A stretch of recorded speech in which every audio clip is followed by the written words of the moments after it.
Shalom, salam sejahtera, renungan malam seiman yang ditulis oleh Dr. Kathleen Lewijaya Kuntaraf dan Pendeta Dr. Jonathan Kuntaraf. Judulnya adalah Siapa yang Menguasai Kita?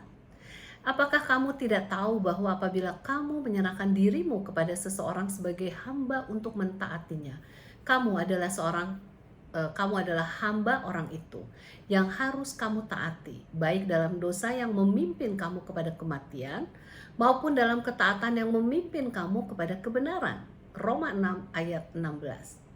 Kita masuk pada tesis yang ke-20. Kita dapat dikuasai oleh Tuhan atau setan.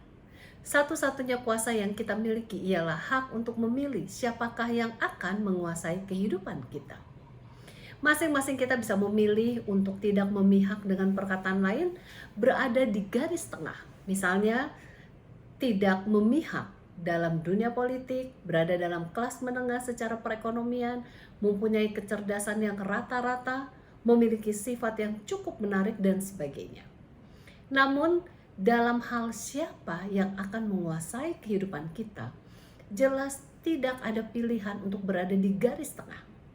Soalnya ini berbicara tentang memiliki Tuhan atau tidak memilikinya.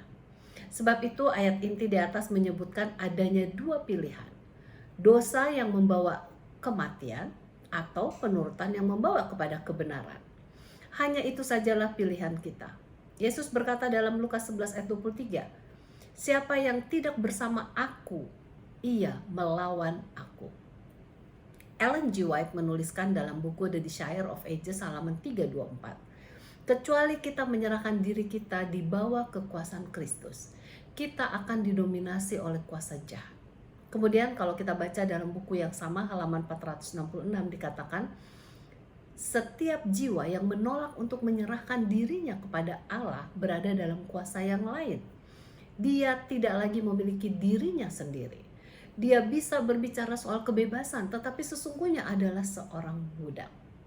Sebagai manusia kita hanyalah merupakan suatu alat. Kita bisa disebutkan alat untuk kebenaran bagi Tuhan atau alat kejahatan untuk berbuat dosa dari setan. Seringkali kita menyebut jadilah kehendakmu.